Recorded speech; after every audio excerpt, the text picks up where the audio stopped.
يلا صلوا على سيدنا النبي كده.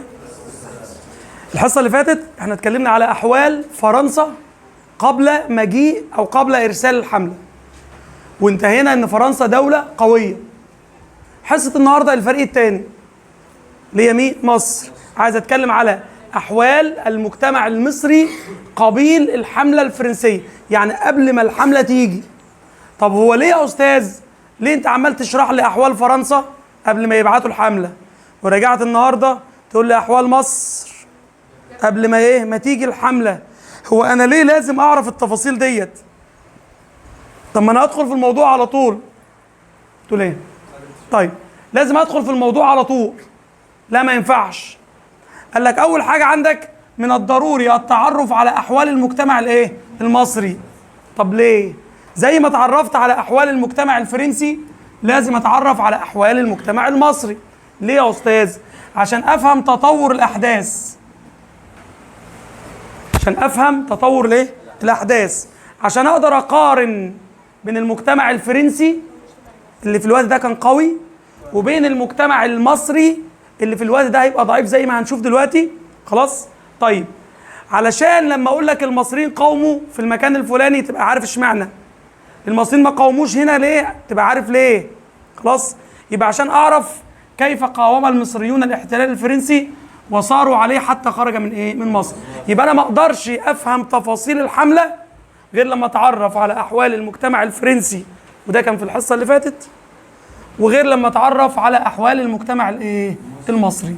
زي ما بقول لك كده عندنا فريقين، فريق فرنسا اعتبر يا عم إن هو ماتش كورة ما بين فرنسا وما بين وما بين مصر. اتعرفنا على أحوال المجتمع الفرنسي، فاضل اتعرف على احوال المجتمع المصري. زي ما انت شايف معايا كده باين اهو، مصر كانت ولايه عثمانيه. يبقى انا هتكلم على احوال مصر تحت الحكم العثماني، بس مش كله. ده امتى يا استاذ؟ في الفتره اللي سبقت الحمله الفرنسيه. هي مصر ولايه عثمانيه من سنه كام يا استاذ؟ من 1517. معركة اسمها معركة الريدانية. طب احنا طبعا اتعلمنا ازاي بحسب القرون. 1500 يبقى ده القرن الكام؟ ال16. طيب مصر ولاية عثمانية منذ بداية القرن ال16، ولكن للأسف الدولة العثمانية كلها في نهايتها كان حصل لها ضعف. فشيء طبيعي ان مصر يحصل لها حالة من الضعف والتدهور. يبقى مصر بشكل عام سادها الضعف في شتى المجالات في اواخر القرن الكام؟ 17. يبقى مصر عثمانيه من اول ال16 وعندها حاله من الضعف من اواخر الكام؟ ال17. طب هي مصر هتفضل عثمانيه كام سنه؟ 400 سنه. يعني كام قرن يا استاذ؟ يعني 4 قرون. انا بتكلم على مصر في اواخر القرن ال17. طب انت بتقول مصر ولايه عثمانيه ضعيفه. طب هي مصر لما تبقى ضعيفه مش ده هيشجع الفرنسيين ويطمعهم اكتر ان هم يحتلوا مصر؟ خلاص؟ يبقى انا اقدر اقول كده ان في علاقه واضحه ما بين مجيء الحمله الفرنسيه وما بين ضعف الدوله العثمانيه. هل لو الدولة العثمانية قوية عسكريا في ذلك الوقت هل كانت اتجرأت فرنسا ان هي تفكر ان هي تحتل مصر؟ اي نعم هي الفكرة عندها، بس ما هو الفكرة موجودة بس ما فيش عوامل مساعدة، لكن الفكرة موجودة وفي عوامل مساعدة. خلاص؟ طيب فهنبدأ نتكلم عن احوال مصر العثمانية في كل في كل المجالات. احوال مصر العثمانيه في كل المجالات. يبقى حصه النهارده ببساطه خالص لازم اطلع منها عارف اجابه السؤال ده. ما احوال مصر قبل مجيء الحمله الفرنسيه؟ وزي ما قلت لك انا بركز دايما على العنوان، لانك لازم تعرف انت بتدرس عشان تقدر تتعامل معاه.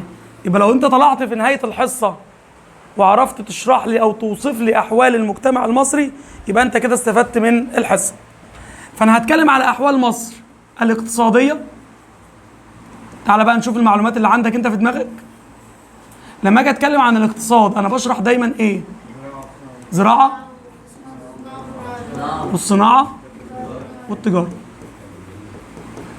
وهتكلم عن الاحوال السياسية، وطبعا دي احنا لخصناها ان مصر ولاية ايه؟ فهتكلم على نظام الحكم العثماني لمصر. وهتكلم عن احوال مصر الاجتماعية والتعليمية. وفي النهاية هطلب من حضرتك انك تصدر حكم، هل يا ترى مصر قوية في الوقت ده ولا ضعيفة؟ بس مش بناء على اللي انا قلته في المقدمة، لا، بناء على اللي احنا هنشرحه دلوقتي. تعال نبدأ بالأحوال الاقتصادية، وهبدأ بالزراعة. تعال نشوف الدنيا كانت عاملة ازاي في الزراعة. أول حاجة، كانت جميع الأرض الزراعية في مصر ملك للدولة العثمانية. والدولة ممثلة في مين؟ في السلطان العثماني. وبالتالي الفلاح لم يملك الأرض الزراعية. الفلاح مش هيملك الأرض ليه؟ وبالتالي هتلاقي إن الفلاح مش هيبقى حابب الأرض لأنها مش أرضه. طب يا أستاذ، الأرض مش أرض الفلاح، أمال بيزرعها بناء على إيه؟ بيزرعها بناء على حق يسمى بحق الانتفاع. يعني ايه حق الانتفاع؟ يعني الأرض ليست ملكا للفلاح وإنما ملكا للسلطان العثماني، وكان الفلاح يزرع الأرض وينتفع من وراءها بعد ما يسدد ما عليها من ايه؟ من ضرائب. بيدفع ضرائب ليه؟ لأنها مش أرضه. المحصول كله بيروح للسلطان، بس بياخد جزء بسيط منه الفلاح. وبالتالي اختفت مشاعر الارتباط ما بين الفلاح والأرض الزراعية لأنها مش أرضه. حاسس إن هي مش أرضه. خلاص؟ طب أنت لما تزرع أرض مش أرضك هتهتم بيها؟ لا. طبعا ممكن أهتم، بس مش زي ما تبقى بأرضي. خلاص كده؟ يبقى أول سبب لتدهور الزراعة هو نظام ملكية الأرض الزراعية، حيث كانت الأرض ملكا لمين؟ طب ملك للدولة، يبقى دي ملكية خاصة ولا ملكية عامة؟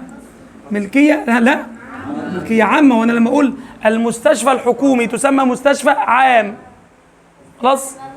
يبقى ما كانش فيه ملكية خاصة. يبقى كانت الأرض ملكا لمين؟ الدولة ممثلة في مين؟ في السلطان العثماني. خلاص؟ إلى حد ما كده الفلاح مش هيحب الايه؟ الارض. وكانت الارض تزرع عن طريق تكليف الايه؟ بزراعتها، فيما عرفت بحق الانتفاع. يبقى ما العلاقه بين حق الانتفاع والزراعه؟ حق الانتفاع احد اسباب تدهور الزراعه، لانها ادت الى اختفاء مشاعر الارتباط بين الفلاح وارضه الايه؟ الزراعيه. يبقى ده اول سبب. طب انت بتقول الفلاح، اتفضل. الضرايب بيدفعها الفلاح للدولة.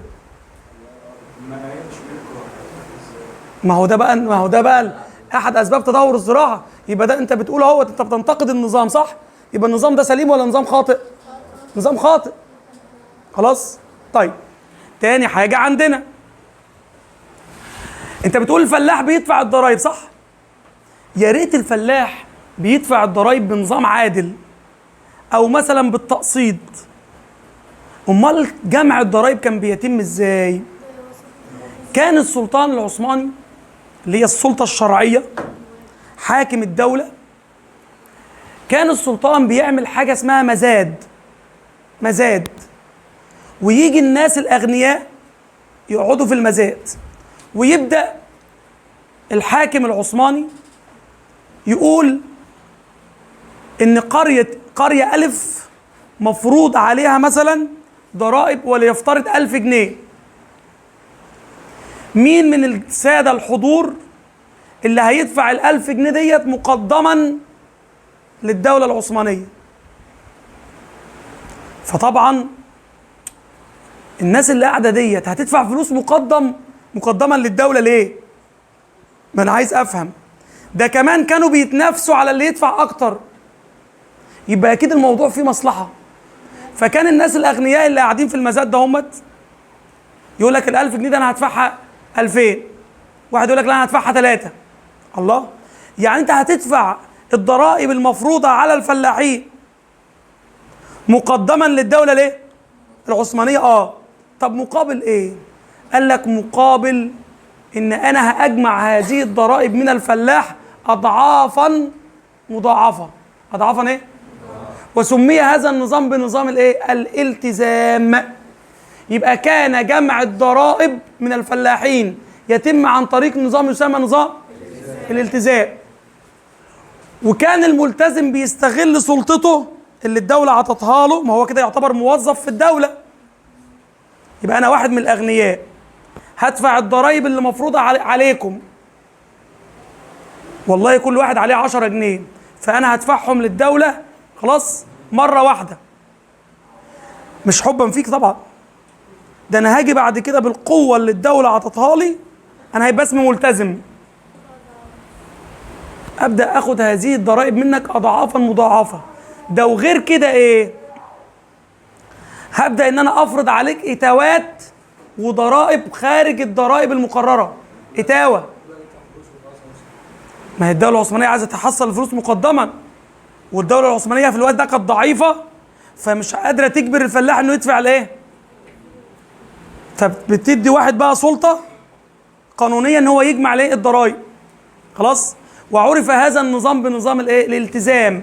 يبقى الفلاح في ظل الالتزام، الفلاح هيعاني من الايه؟ هيعاني من الظلم. يبقى نظام الالتزام هيحبب الفلاح اكتر في الارض ولا يكره الفلاح اكتر في الارض؟ يبقى بيدفع ضرائب على ارض مش ارضه، وبيدفعها بالقوه، وبيدفعها اضعافا مضاعفه، وبيدفع ضرائب، بيدفع حاجه اسمها اتاوات. ما هي الضريبه ضريبه رسميه على الكل. الاتاوه دي فلوس بقى بيفرضها الملتزم حسب قوته وحسب ضعف الفلاح. خلاص؟ طيب، يبقى نظام الالتزام هو نظام لجمع الايه؟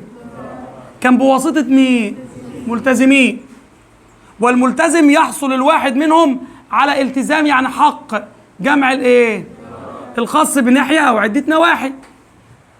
ده مش بس كده، ده الملتزم كان بيحصل على مكافأة من الدولة، قطعة من الأرض، وقطعة الأرض ديت معفية من الضرائب. يعني الملتزم بيجمع الضرائب من الناس وهو نفسه ما بيدفعش ضرائب للدولة، وهذه القطعة من الأرض يطلق عليها الوسية، وما زال هذا الاسم موجود حتى الآن في الريف المصري. يقول لك فلان عنده وسية، مصطلح قديم. فالوسية هي قطعة من الأرض معفاة من الإيه؟ مقابل جمعه للإيه؟ طب كده الملتزم خد مرتب عن شغله ولا ما أخدش؟ أخد قطعة أرض اسمها وسية. طب كده في ملكية خاصة ولا ما فيش؟ احنا قلنا جميع الأرض كانت ملكية، بس الملتزم كده عنده ملكية إيه؟ ملكية خاصة. خلاص؟ مين بقى المضرور من ده كله؟ عانى الفلاح من سطوة، يعني من قوة الملتزم واستغلال نفوذه لأنه أصبح موظف في الدولة لفرض إتاوات. خلي بالك بقى، هل الإتاوة هي الضريبة الرسمية؟ هل الإتاوة هي اللي فرضتها الدولة العثمانية ولا الملتزم؟ طب سؤال، لو الملتزم راح جمع الضريبة من الفلاح، هل الملتزم كده طماع؟ هل الملتزم طماع لو راح جاب الضريبة؟ لا. امتى الملتزم يبقى طماع؟ لما ياخد اتاوات. يبقى ظهرت اطماع الملتزم من خلال الضريبه ولا من خلال الاتاوه؟ الاتاوه. خلاص؟ بيقول لك عشان يعوض ما دفعه للآن ويحقق فائض ماليا، ما انا مش هدفع الفلوس حبا فيك، ده كلها مصلحه مكسب.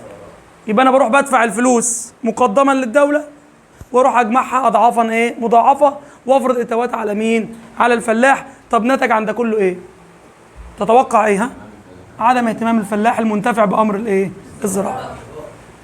نعم.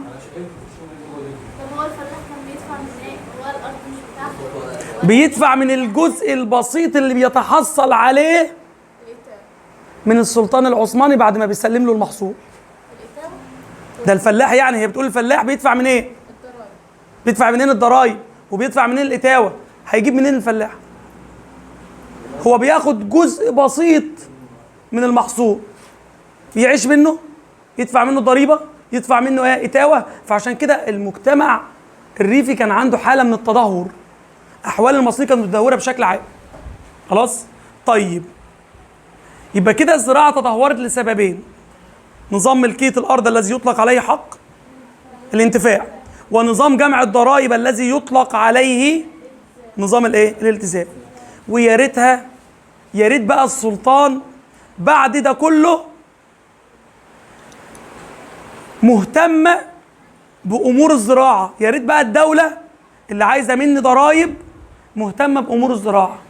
ولكن للاسف الوالي، طبعا انتوا عارفين السلطان قاعد في مقر الحكم في تركيا، خلاص، في الاستانه عاصمه الدوله العثمانيه. السلطان معين واحد بقى يحكم مصر. الواحد ده اسمه الوالي. اسمه ايه؟ الوالي ده السلطان قايل له انت مده حكمك من سنه لثلاث سنين، بقيت كويس اخرك ثلاثه، بقيت وحش برضو اخرك ثلاثه. يعني انت كده كده في كلا الاحوال ماشي. هل انا بقى كوالي جاي احكم مصر هل ههتم باحوال البلاد، ولا هيبقى كل هم جمع الاموال عشان لما المده تخلص؟ هيبقى كل هم جمع الاموال. فهنا ايه اللي حصل؟ لم يهتم الوالي العثماني بامور الايه؟ الري، ولا بتقويه الجسور، ولا اتقاء شر مين؟ الفيضان، ولا حفظ الايه؟ الامن. يبقى الفلاح كان بيعاني من اخطار بشريه ومن اخطار ايه كمان؟ طبيعيه. يبقى عندي ثلاث اسباب لتدهور الايه؟ الزراعه: حق الانتفاع، نظام الالتزام، عدم اهتمام الدوله. هي الدوله مش الدوله اللي هو الوالي، الدوله ما اهتمتش بالزراعه ليه؟ بسبب قصر مده حكم الايه؟ الوالي. لان الوالي هيبقى كل همه جمع الاموال. خلاص خلصنا من دي. تعال نشوف بقى النواتج دهيت مظبوطه ولا ايه. ترجع ملكيه الارض الزراعيه قبل الحمله الى السلطه الشرعيه، صح ولا غلط؟ مين السلطه الشرعيه؟ اللي هو السلطان، اللي هو الدوله الايه؟ العثمانيه. طيب يبقى صح. من تداعيات نظام حق الانتفاع، يعني من نتائج حق الايه؟ الانتفاع، اهمال الفلاحين للارض، صح ولا غلط؟ لانه ما بيحبش، مش ارضه. طيب اختفت مشاعر ايه بالارض الزراعيه؟ مشاعر ارتباط الفلاح المصري بالارض بسبب حق الايه؟ الانتفاع. طيب يرتبط الفلاح بالحصول على الارض ليه؟ الفلاح عشان ياخد ارض يزرعها لازم يكون قادر على الايه؟ على الدفع. انت بتزرعها بعد تسديد ما عليها من، طب ما اعرفش تدفع الضرايب، خلاص مش واخد ارض. تمام. طيب تلاحظوا ان مين اللي مستفيد في النهايه يا جماعه؟ السلطان والملتزم. السلطان بياخد فلوسه مقدما من غير ما يتعب، والملتزم بياخد فلوسه بايه؟ بزياده. طيب حصول الملتزم على الوصيه ده دليل انه لم تختفي الملكيه الان. يبقى رغم ان الارض كلها كانت ملكيه عامه الا انه كان في ملكيه خاصه. الخاصه اللي هي مين بقى؟ الملتزم. تمام. من آثار أو من نتائج نظام الالتزام، خلاص، المكاسب الآن المادية الشخصية، صح؟ اللي هي الإتاوات، كانت سبب في تدهور الإيه؟ الزراعة. يحصل الملتزم على مكاسب لما يفرض إيه؟ إتاوات. السلطان، طيب السلطان العثماني كان سبب في ثراء، يعني غناء بعض فئات المجتمع، صح ولا غلط؟ صح. مين اللي اتغنى بقى؟ الملتزم. يبقى الملتزم كان عنده ثراء فاحش، كان عنده اموال بكثره، بس كله من دم مين؟ الفلاحين. طيب الاتاوات بتبين اطماع مين؟ الملتزم. طيب، من العوامل الرئيسيه اللي خلت الفلاح يهمل الزراعه طريقه جمع الآية وسطوه الملتزمين. طب العلاقه بين الفلاح والملتزم تقوم على الحب والود ولا تقوم على القهر؟ تقوم على القهر. كل دي نواتج من الفقره الصغيره دي. طيب، يرجع اهمال، هو ليه السلطان او ليه الوالي اهمل الري والزراعه؟ بسبب قصر مده حكم الوالي. طيب، كده احنا اتكلمنا على ايه؟ احوال الزراعه تحت الحكم العثماني. مزدهره ولا متدهوره؟ طب متدهوره لكم سبب؟ لثلاث اسباب: حق الانتفاع ونظام الالتزام، حق الانتفاع ونظام الالتزام، واهمال الدوله لامور ليه؟ لامور الري والزراعه بشكل عام. خلاص؟ طيب، يبقى لو انا قلت لك ايه اقل طبقه في العصر العثماني واكثر الطبقات تدهورا؟ فلاحين، الريف المصري. خلاص؟ طيب، بعد ما اتكلمنا على الزراعه تعال نشوف الصناعه. في الفتره دهيت اللي فيها مصر ولايه عثمانيه كانت الصناعه متقدمه جدا، بس في اوروبا كان حصلت حاجه اسمها الثوره الصناعيه، قلناها الحصه اللي فاتت، في اوروبا. طب هل يا ترى مصر هتستفيد من الثوره الصناعيه اللي في اوروبا؟ قال لك لا، لان العثمانيين كانوا فارضين علينا حاله من العزله، كنا منعزلين عن العالم. فكانت النتيجه ايه يا استاذ؟ ان كانت الصناعه المصريه يدويه بسيطه، لم تصل الى الآلية كما حدث في قاره اوروبا بفضل الثوره الصناعيه. يبقى لو قلت لك قارن بين الصناعه المصريه والصناعه الاوروبيه في ذلك الوقت، مين مزدهر ومين متدهور؟ طب اوروبا مزدهره بسبب الثوره بسبب الثوره الصناعيه. يبقى احوال الصناعه تدهورت لانها كانت صناعه بسيطه، كانت صناعه بسيطه لم تصل الى الآلية، لم تصل الى الآلية كما حدث في قاره اوروبا. يبقى الصناعه عندنا متدهوره. طيب، طب شكل الصناعه كانت عامله ازاي؟ يعني ما كانش مثلا فيها اي حاجه ايجابيه؟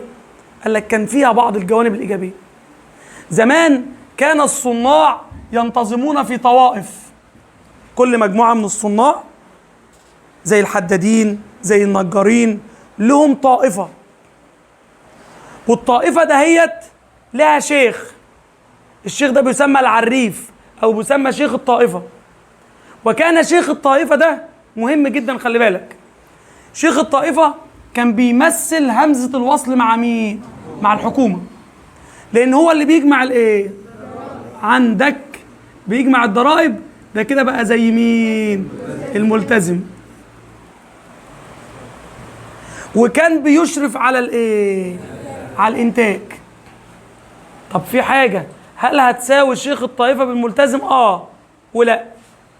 هساويه في ناحيه جمع بس مش هساويه ان هو ما كانش بيفرض اتوات. يبقى تشابه شيخ الطائفه وما خدش وصيه، تشابه شيخ الطائفه مع الملتزم في جمع الضرائب، لكن اختلف عنه في فرض الاتوات. يبقى الصناع كانوا بينتظموا في حاجه اسمها طوائف. هذه الطوائف مهمه. طب طالما الطائفه مهمه يبقى شيخ الطائفه مهم ولا مش مهم؟ ما هو شيخ الطائفه ده هو همزه الوصل بين مين ومين؟ بين الحكومه وبين الصناع، هو اللي بيجمع الضرائب وهو اللي بيشرف على على الانتاج.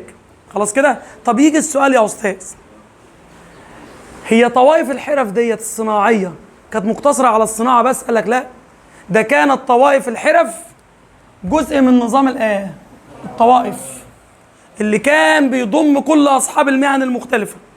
وفي هذا النظام كان لكل فرد مكانته تحت قياده مين؟ يبقى شيخ الطائفه كان ليه مكانه ولا ما كانش ليه؟ كان ليه مكانه كبيره. خلاص؟ يبقى كده عرفنا نظام الصناعه. يبقى الصناعه كانت يدويه بسيطه لم تصل الى الآلية كما حدث في قاره اوروبا. يبقى هل تأثرت صناعه مصر بالثوره الصناعيه؟ لا. خلاص. طيب سؤال كمان، هل نظام الطوائف اقتصر على الصناعة فقط؟ لم يقتصر على الايه؟ على الصناعة. طيب تعالوا نشوف بعض النواتج دي كده. من أسباب تدهور الصناعة في مصر العثمانية عدم مسايرة التقدم أو عدم مواكبة التطور. يقصد بيه التطور اللي حصل فين؟ في أوروبا. طيب توجد علاقة إيه؟ بين مين؟ في حتة إيه؟ جمع الإيه؟ في جمع الضرائب. في النقطة بتاعت جمع الضرائب والإشراف. ماشي خلاص سيبنا من دي. بما تفسر أهمية طوائف الحرف، لو جالي سؤال كده لوحده. همزة وصل مع الحكومة في جمع الضرائب والإشراف على الإنتاج. مكانة شيخ الطائفة منخفضة ولا مرتفعة؟ ارتفعت، لأن هو همزة الوصل. كان لطوائف الحرف دي بقى هناخدها فيما بعد لما نتكلم عن الحملة الإيه؟ الفرنسية. طيب تعال نشوف بعد كده. خلاص خلصنا من الزراعة والصناعة. تعال نشوف الإيه؟ التجارة. والتجارة كالعادة داخلية وخارجية. بصوا يا جماعة عشان نبقوا فاهمين، التاجر عشان يشتغل ويبقى كويس محتاج شوية حاجات. أول حاجة محتاج ثبات قيمة العملة. ما ينفعش العملة تبقى مثلا في الصعيد حاجة وتبقى في القاهرة حاجة تانية، لأن اختلاف قيمة العملة هيؤدي لاختلاف الأسعار بشكل ملحوظ. تاجر محتاج إيه عشان يبقى تجارته تشتغل؟ محتاج طرق برية وبحرية آمنة. محتاج يكون فيه أمن وأمان. محتاج كمان إن يبقى فيه إيه؟ المكاييل والموازين ثابتة. ما يروحش يوزن في مكان ويروح يوزن في مكان تاني يلاقي الميزان إيه؟ مختلف. دي من عوامل ازدهار التجارة. لكن لما أجي أشوف الكلام ده في الدولة العثمانية هلاقي إن ما كانش فيه أمن. هلاقي عدم استقرار الأمن في الدولة العثمانية أو في مصر العثمانية. طب ليه؟ لأن كان في صراع بين الفرق الآن. لأن يا جماعة العثمانيين كانوا بيبعتوا جيش اسمه الحامية العثمانية. فالحامية العثمانية اللي هي بتسيطر على مصر ديت ما كانتش من دولة واحدة، يعني كلهم مش من جنس واحد. ده انت تلاقي فرقة اسمها فرقة الألبان، فرقة اسمها فرقة الأرناؤوط. فاهمين ازاي؟ فقائد كل فرقة عسكرية تلاقيه بيتعارك مع الفرقة الأخرى. يعني بالبلدي كده الناس اللي مفروض تحمينا بيتخانقوا مع بعض. شيء طبيعي لما تلاقي الامن نفسه بيتخانق مع بعضه، الحراميه تكتر ولا تقل؟ الحراميه تكتر. فهنا كان بيحصل حاجه اسمها غارات بدو الصحراء. غارات بدو الصحراء. يبقى هنا البدو يا جماعه كان عنصر ايجابي ولا عنصر سلبي على التجاره؟ سلبي. يبقى البيئه الصحراويه مثلت عنصرا سلبيا بالنسبه للتجاره الداخليه. طيب السبب الثالث عدم ثبات قيمه العمله. تلاقي مثلا الاسعار في الصعيد حاجه والاسعار في الدلتا حاجه تانية خالص. دي بقى بيسموها اختلال النظام المالي. ضيف على كده اختلاف المكاييل والموازين من مكان لاخر. ضيف على كده سيطره التجار الاجانب على التجاره. الله، ايه اللي خلى التجار الاجانب يسيطروا على التجاره يا استاذ؟ السلطان العثماني علشان يشجع الاجانب ان هم ييجوا يعيشوا في مصر ويستثمروا فلوسهم كان بيديهم حاجه اسمها تسهيلات او حاجه اسمها امتيازات. يعني لو هو بيبيع الحاجه بسعر للتاجر المصري يبيعها بسعر اقل للتاجر الاجنبي. هو عايز يشجع الاجنبي ان هو يقعد فين؟ يقعد في مصر عشان يستثمر امواله. خلاص؟ فشيء طبيعي التاجر الاجنبي هيسيطر على التجاره. الاول لان الاجانب دول منظمين، يبقى بسبب حسن التنظيم. تاني حاجه لان السلطان كان بيديهم امتيازات، يعني بيديهم تسهيلات، لهم حريه اكتر من التاجر المصري. يبقى تدهورت التجاره الداخليه بسبب عدم استقرار الامن، بسبب عدم ثبات قيمه العمله، بسبب اختلاف المكاييل والموازين، بسبب سيطره التجار الاجانب. طب بما تفسر سيطره الاجانب على التجاره؟ قدرتهم تنظيميه وحصولهم على. طب ما كده السلطان العثماني افاد مين ومين واضر مين ومين؟ افاد الملتزم خدناها، وافاد التاجر وضر مين؟ الفلاح والتاجر المصري. تمام. لما يقول لك يعني امتيازات عشان تبقى فاهم، هي تسهيلات بتمنحها الدولة لإيه؟ للأجانب تشجيعا لهم على الاستثمار. طب ادي التجارة الداخلية، نروح للتجارة الخارجية. طبعا كلنا عارفين ان مصر هي الممر، اهم ممر تجاري في العالم بين الغرب والشرق. وده فعلا اللي كانت بتتميز به مصر عبر العصور. ولكن سنة 1498 طبعا التجارة بتاعتنا كانت مزدهرة جدا. بقول لك احنا الممر التجاري الوحيد في العالم كله. مفيش سفينة ما بين الغرب والشرق الا لما تعدي منين؟ من مصر. ولكن حصلت حاجة اسمها الكشوف الجغرافية. في ناس اسمهم البرتغال اكتشفوا طريق آخر للتجارة اسمه طريق رأس الرجاء فبالتالي التجارة الجديدة كلها اتحولت لهذا الطريق الجديد. خلاص؟ اتحولت لهذا الطريق الجديد. فكانت النتيجة تدهور التجارة الخارجية لمصر. ليه يا أستاذ؟ لأن خلاص مصر هتبقى تجارتها فقط على جيرانها بس. يبقى تدهورت التجارة الخارجية بسبب تحول الطريق التجاري ما بين الشرق إلى طريق اسمه فاقتصرت تجارة مصر. احنا هنا تجارتنا عالمية، هي صح؟ عالمية. اقتصرت على مين؟ مصر هي يا أستاذ اقتصرت على حوض البحر المتوسط. فبقت تجارتنا إقليمية. تحولت تجارة مصر من عالمية إلى تجارة إقليمية. يعني بقت تجارتنا مقتصرة على مين؟ على حوض البحر المتوسط، دول البحر المتوسط. خلاص؟ بقت تجارتنا مع السودان، بدل مع كل العالم بقت مع السودان والبحر المتوسط. بقى تجارتنا مع الحبشة، تجارتنا مع بلاد العرب اللي هم جيراننا. يعني ممكن الخص ده كله واقول اقتصار تجارة مصر على جيرانها. طب مين جيراننا؟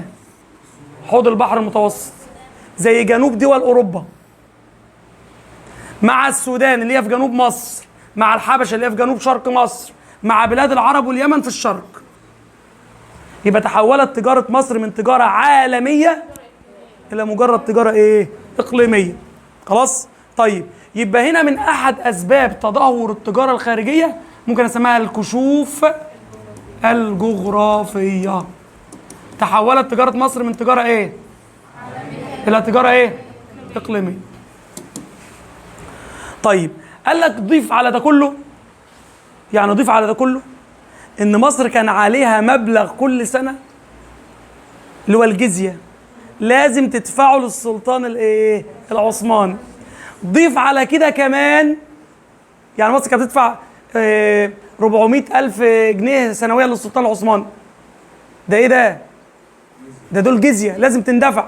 يعني حتى لو احنا وفرنا مبلغ عشان نعمل بيه اي مشروعات فالمبلغ ده بيروح لمين؟ للسلطان العثماني. ضيف على كده الوالي اللي السلطان معينه عايز يراضي السلطان العثماني عشان يسيبه في الحكم. يوم الوالي عمال يرسل هدايا لمين؟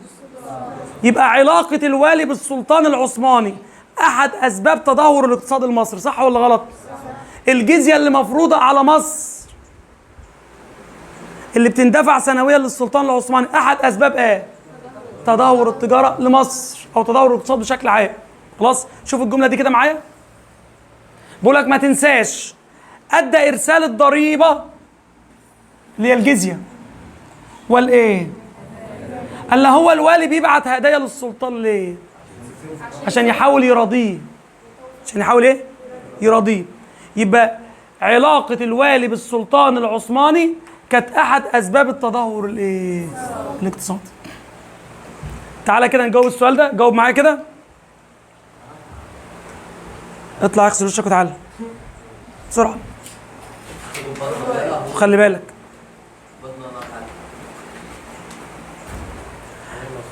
حدد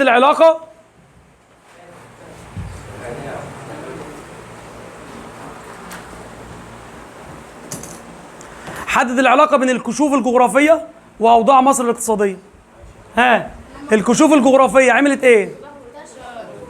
يعني كانت سبب من أسباب الازدهار ولا التدهور؟ يبقى تدهورت أوضاع مصر ليه؟ بسبب الكشوف. يقصد ايه بالكشوف الجغرافية؟ طريق رأس الرجاء الصالح. ايه العلاقة بين السلطان العثماني والاقتصاد المصري؟ أدى السلطان العثماني إلى تدهور الاقتصاد مرة لما عطى الأجانب إيه؟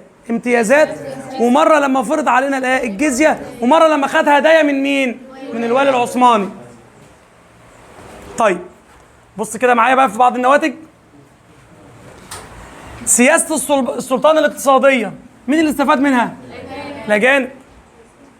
طيب تدهورت التجارة الخارجية في مصر في ظل الحكم الإيه؟ العثماني بسبب إيه؟ بعيدة دي شوية يا أستاذ. يعني إيه اللي جاب الثورة الصناعية للتجارة الخارجية؟ أقول لك، ما هي الثورة الصناعية أدت لحركة الكشوف الإيه؟ الجغرافية.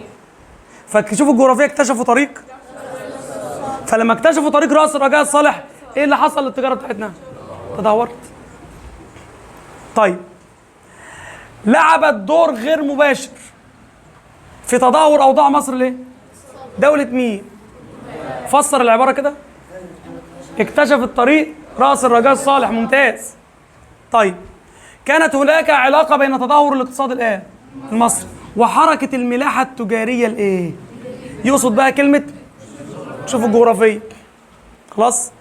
بعد الكشوف الجغرافية بقت علاقتنا مع قارة أوروبا فين بس؟ لأن ده حوض البحر الإيه؟ المتوسط. وفين في أفريقيا؟ وجنوب غرب آسيا اللي هو البلاد الإيه؟ اللي هو شبه الجزيرة العربية. خلاص؟ من أكبر عوامل تدهور الاقتصاد هي هدايا والجزية المرسلة للإيه؟ للسلطان. توجد علاقة إيه؟ طردية بين الأمن والإيه؟ إذا زاد الأمن، إذا قل الأمن قلت التجارة. إحنا قلنا البدو كان عنصر إيجابي ولا سلبي؟ بدل ما أقول كلمة البدو أقول البيئة الإيه؟ الصحراوية. خلاص؟ طب أنت بتقول الأجانب سيطروا على التجارة بسبب إن حسن تنظيمهم. بدل حسن تنظيمها أقول بسبب مهارتهم اللي هي القدرة التنظيمية. السلطان ميز مين عن مين؟ يبقى قامت العلاقة بين التجار الأجانب والسلطان اللي هو السلطة الشرعية على تمييز. طيب كان سبب يخلي الأجانب يسيطروا على التجارة بسبب السياسة الاقتصادية للدولة ليه؟ إن هي كانت بتديهم إيه؟ امتيازات. يبقى كده إجمالا الأحوال الاقتصادية زراعة، صناعة، تجارة، قولا واحدا متدهورة. خلاص؟ طيب يا أستاذ كده خلصنا من الأحوال الايه؟ الاقتصادية في الزراعة والصناعة والتجارة. تعال نشوف بقى الأحوال الاجتماعية في مصر العثمانية. طيب حاضر.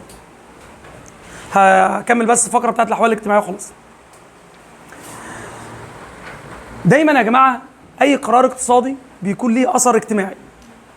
ما هو مش معقولة هيبقى الفلاح بيدفع ضرائب، وهيبقى التاجر حالته متدهورة، وهتبقى الصناعة متدهورة، واجي أقول لك إن الأحوال زي الفل. الأحوال الاقتصادية دايما بتأثر على الأحوال الايه؟ الاجتماعية. فلو جينا بصينا لمصر الاجتماعية، أنا عايزك تتوقع معايا كده، هل يا ترى مجتمعنا اللي أنا شرحته من شوية ده هيكون فيه عدالة اجتماعية؟ هل هيبقى الطبقات قريبة من بعضها؟ نتج عن اللي فات ده كله إن أصبح مجتمعنا مجتمع طبقي يفتقد للعدالة الاجتماعية. أصبح المجتمع المصري طبقتين فقط، طبقة حكام وطبقة محكومين، طبقة ظالمين وطبقة مظلومين، طبقة عايشين وطبقة ميتين، طبقة أغنياء وطبقة فقراء. فأصبح المجتمع المصري مجتمع طبقي يفتقد للعدالة الاجتماعية. حكام الحكام الأجانب، المفروض أهل البلد يبقوا هم الإيه؟ قال لك لا، الحكام هم الأجانب، يا إما بكوات يا إما بشوات. المماليك بيسميهم بكوات، والعثمانيين بنسميهم بشوات. يعني لما أقول لك علي بيك يبقى ده مملوكي، علي باشا يبقى ده إيه؟ عثماني. خلاص؟ وطبقة الحكام كان لها كل النفوذ ولها كل السيطرة، مسيطرة على كل حاجة، على الأموال وعلى السلطة وعلى الحكم وعلى الإدارة. ودول كانوا عايشين في عزلة عن المجتمع. طبعا الناس عايشة فوق خالص. يبقى أول طبقة عندي طبقة الحكام، ودول أقلية وللأسف غير أجانب. يا اما اتراك بشوات، يا اما بكوات مماليك، ولهم كل السلطه ولهم كل النفوذ، وعاشوا في عزله اجتماعيه عن الايه؟ عن الشعب. احنا بقى الغلابه المصريين كان بينقسموا لشريحتين. شريحه وسطى حالتها معدوله شويه، وشريحه سفلى، وسفلى بمعنى الكلمه. الشريحه الوسطى اللي هم المشايخ، شيخ الازهر والتجار والعلماء، ودول برضو احوالهم يعني متوسطه. اما الشريحه السفلى المظلومين بقى، فلاحين، صغار الحرفيين، وعامه الايه؟ الشعب. يبقى المجتمع المصري كان بينقسم لكام طبقه؟ حكام ومحكومين، اقليه واكثريه، غير مصريين ومصريين، اتراك، بشوات، بكوات، مماليك، والمصريين شريحتين. طيب يا استاذ، من خلال الشرح اللي احنا عملناه ده كله، تتخيل بقى، انت بتقول دول لهم السلطه والنفوذ، يبقى دول لهم الفقر والجهل. دي احوالنا، احوال سيئه بشكل عام، سواء اجتماعيه، وده هيأثر كمان على الاحوال العلميه. مجتمع انتشر، مجتمع فقير انتشر فيه الجهل والشعوذه والخرافات والدجل. ما هو فيش تعليم كويس، ما عادش فيه تعليم غير جزء صغير خالص في الازهر الشريف، ولم يبقى من نور العلم الا بصيص في الازهر يعني التعليم كله كان بيقتصر على حاجات بسيطه في الازهر، وكانت كلها علوم دينيه وعلوم شرعيه، كانش في بقى علوم تطبيقيه، الطب والهندسه والصيدله. ما هي ناس مش لاقيه تاكل، هتتعلم؟ يبقى ساءت الاحوال الاجتماعيه والاحوال العلميه، وانتشر الجهل وسادت الخرافات ولم يبقى من نور العلم الا بصيص في الازهر الشريف. هي دي احوالنا. يبقى مجتمعنا كان بيفتقد للعداله الاجتماعيه، بيفتقد العداله الاجتماعيه. تعال نبص كده على الكلمتين دول. اكتر فئه استفادت في العهد العثماني، اكتر الفئات خلي بالك، الفئات المحكومه، خلاص، اللي هم الطبقه الوسطى، العلماء والمشايخ لان دول يا جماعه كانوا بيبقوا هم الملتزمين، دول اللي معاهم يعني شويه فلوس، فكانت تخليهم ان هم يبقوا ملتزمين. طيب، تدهورت الحاله بسبب غياب دور هناك لم يبقى من نور العلم الا بصيص في الازهر. طيب، عانى المجتمع المصري ثقافيا انا قلت لك في الاول خالص ان اتفرض علينا العزله، كنا مبعودين عن عن العلوم الحديثه. طيب، لم تتحقق العداله الاجتماعيه، ولا تحققت. كان في عداله ولا ما كانش فيه؟ ليه؟ بسبب غياب المساواه، بسبب التمييز الطبقي. طيب، عايز اقول حاجه بقى اخيره. الحصه اللي فاتت احنا قلنا المجتمع الفرنسي قبل الثوره الفرنسيه كان نظامه ملكي اقطاعي، كان عندهم ظلم، صح؟ طب احنا نظامنا هنا برضه في عداله ولا في ظلم؟ في ظلم. يبقى اقدر اقول ان المجتمع المصري قبل الحمله الفرنسيه يتشابه مع المجتمع الفرنسي قبل الثوره الفرنسيه.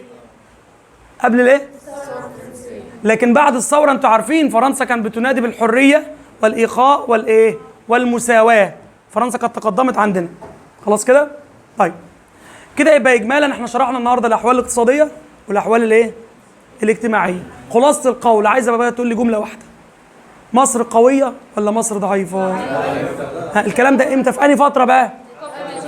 قبل مجيء، يعني وهي ولايه عثمانيه. خلاص؟ طيب، بس هنقف لحد هنا الحصات. في حد عايز يسال في حاجه في الجزئيه ديت؟ عايز يسال في الميعاد؟ الميعاد يا عبد الكريم ما فيهوش